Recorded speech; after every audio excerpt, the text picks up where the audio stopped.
Welcome to Ping 24 Updates. Subscribe my channel and press the bell icon for more updates. October 20th, 2025.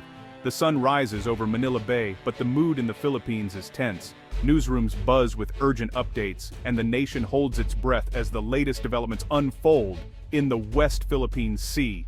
The headlines are grim. Massive Chinese Coast Guard vessels, some larger than destroyers, swarm the Philippines' exclusive economic zone.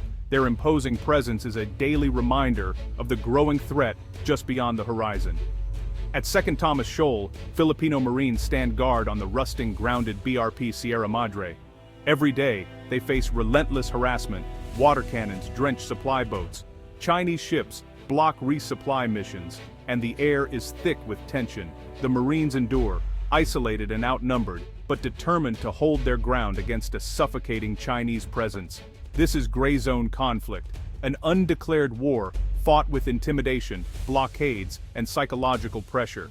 There are no open battles, but every maneuver is designed to erode Philippine sovereignty and slowly tighten China's grip on the West Philippine Sea. China's artificial islands, bristling with missiles, radar domes, and runways, now dominate the seascape. These fortified outposts project military power far from the mainland, transforming once pristine reefs into strategic strongholds. For Filipino fishermen, the message is clear. These waters, once teeming with life and opportunity, are no longer safe. Chinese patrols chase them away, and livelihoods that have sustained generations are now at risk. The 2016 Hague ruling rejected China's sweeping claims, affirming the Philippines' rights. But Beijing dismissed the verdict, ignoring international law and setting a dangerous precedent for the world. The world watches, aware that this is more than a regional dispute. It's a test of the global order, of whether international rules can stand against raw power and coercion. For the Philippines, the West Philippine Sea is lifeblood.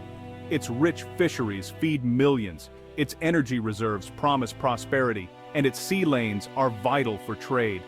These waters are woven into the nation's identity and future. Losing these waters would mean losing a future. It would mean empty nets, silent ports, and a generation growing up with their backs turned to the sea that once sustained them. The mounting pressure from China has forced Manila to rethink its strategy. Defense officials and policymakers now face hard choices, balancing diplomacy, deterrence, and the need to protect their people. Diplomacy alone is no longer enough. The stakes are too high and the risks too great to rely solely on words and treaties. The Philippines must now defend its seas with resolve and unity, or risk losing them, and a vital part of its soul, forever. Confronted by this threat, the Philippines began a dramatic transformation of its navy. For decades, the fleet was outdated, old ships, outmatched by China's modern navy. The realization was stark sovereignty required credible military power. Thus began the AFP modernization program, with naval upgrades as a national priority. The plan unfolded in phases, first basic upgrades, then multi-role vessels capable of real defense. The goal wasn't to match China ship for ship, but to create a force strong enough to deter aggression. New ships brought new pride and purpose to the Navy. Training was overhauled, preparing sailors for advanced systems and joint operations with allies. The Navy shifted from coastal patrols to blue water operations. The sleeping giant of Philippine maritime defense was finally awakening. The nation was ready to defend its future. The arrival of the Jose Rizal-class frigates, BRP Jose Rizal and BRP Antonio Luna, marked a turning point. Built in South Korea, these are the first missile-capable warships in Philippine history. Armed with modern guns, anti-ship and anti-air missiles, torpedoes and advanced sensors, they can tackle threats above and below the waves. Their combat management systems give crews real-time control in complex situations. Each can deploy an anti-submarine helicopter, extending their reach. Their commissioning was a national event, a statement of resolve. On patrol, these frigates are more than ships, they are symbols of sovereignty. They've joined international exercises, proving their crew's professionalism and interoperability with allies. The Rizal-class frigates are now the backbone of the fleet. They are the foundation of a new era in Philippine naval power. Alongside the new frigates, the Pohang-class corvettes from South Korea have bolstered the fleet. The BRP Conrado Yap, the first of its class, brought vital anti-submarine capabilities. Equipped with sonar, torpedoes, and depth charges, these corvettes fill a critical gap. Their presence forces adversaries to think twice about deploying submarines in Philippine waters. The transfer deepened defense ties with South Korea, including training and support. More corvettes are planned, creating a layered defense with frigates and corvettes working together. This smart mix maximizes the fleet's strength and sends a clear message: Philippine waters are defended. With Horizons 1 and 2 complete, Horizon 3 is the most ambitious yet, the centerpiece, acquiring submarines, a true game-changer for Philippine defense. Submarines offer stealth, intelligence, and deterrence, forcing adversaries to invest heavily in countermeasures. Francis Scorpen class is a leading candidate. Horizon 3 also includes more frigates and offshore patrol vessels, ensuring persistent presence and flexibility. The plan emphasizes local shipbuilding and technology transfer, building self-reliance. Upgraded shipyards will maintain and construct advanced vessels. Horizon 3 is not just about buying ships, it's about building a sustainable modern navy. This is the final step in securing the nation's maritime future. At the heart of Philippine security lies its enduring alliance with the United States, a partnership that has shaped the region's stability for decades. This relationship is built on shared values, mutual interests, and a long history of cooperation. The 1951 Mutual Defense Treaty stands as a cornerstone of this alliance, committing both nations to come to each other's aid in the event of external armed attack. This pact has provided a sense of security and reassurance for generations of Filipinos and Americans alike. In recent years, U.S. officials have reiterated that the treaty's protection extends to the South China Sea, a region fraught with territorial disputes. This clear stance adds significant weight to Manila's position and signals unwavering support from Washington. Joint military exercises, such as the annual Balikatan drills, have expanded in scale and complexity. These exercises now simulate large-scale defense scenarios, preparing both forces to respond effectively to external threats and enhancing their interoperability. The Enhanced Defense Cooperation Agreement, or EDCA, allows U.S. forces to rotate through key Philippine bases. This arrangement not only boosts deterrence, but also enables rapid deployment in times of crisis, strengthening the region's security architecture. U.S. military assistance has been vital, providing patrol vessels, advanced surveillance aircraft, and maritime sensors.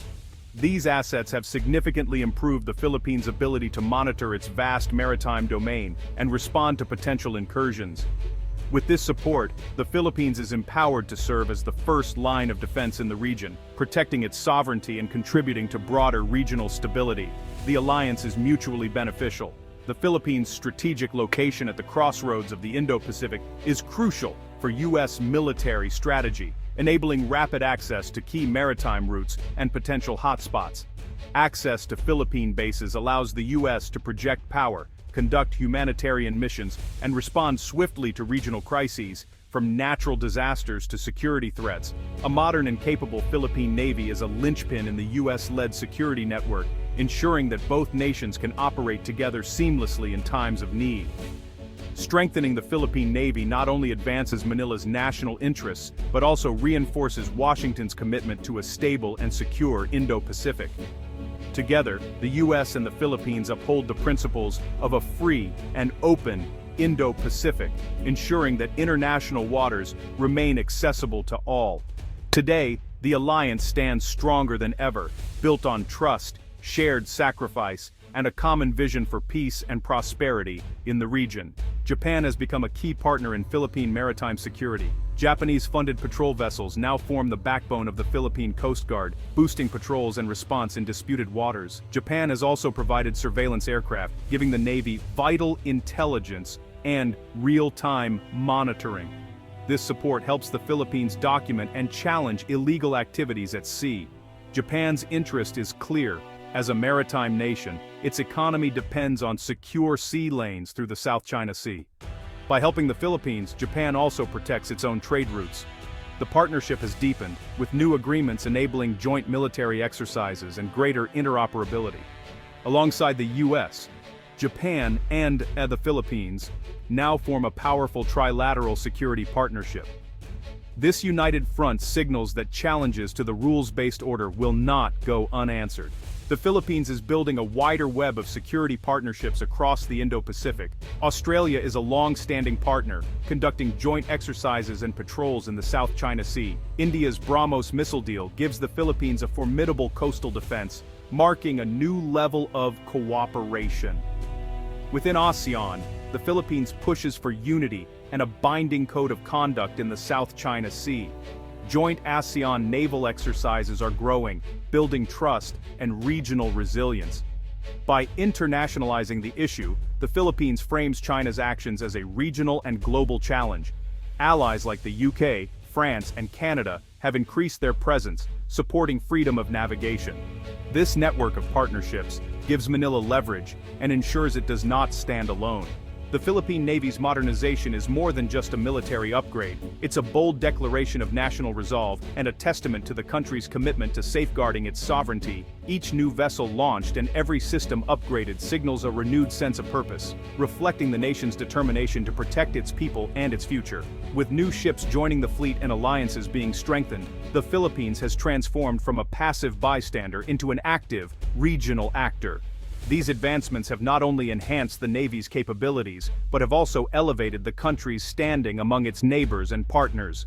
Today, hard power is used to reinforce diplomacy, giving Manila a stronger, more confident hand at the negotiating table. Naval presence now supports dialogue, making it clear that the Philippines is ready to defend its interests while seeking peaceful solutions. The ultimate goal is not to provoke conflict, but to prevent it, by raising the cost of aggression and creating space for peaceful solutions. A credible defense posture deters threats and encourages dialogue, making war less likely. Yet the challenge is ongoing. China's ambitions in the region remain undiminished, and constant vigilance is essential. Every encounter at sea is a reminder of the stakes involved and the need for readiness. Sustained modernization and strong alliances are the keys to enduring security.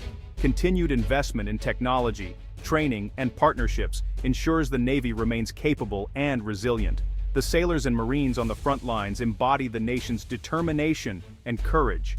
Their vigilance and dedication are the living proof of the Philippines' resolve to defend its sovereignty. The Philippines' struggle is not isolated. It is part of a larger, global contest between the rule of law and the use of might. The nation's actions resonate far beyond its shores, contributing to the security of the entire Indo-Pacific region. By defending its seas, the Philippines upholds the principle of a free and open Indo-Pacific, ensuring that international waters remain accessible and secure for all.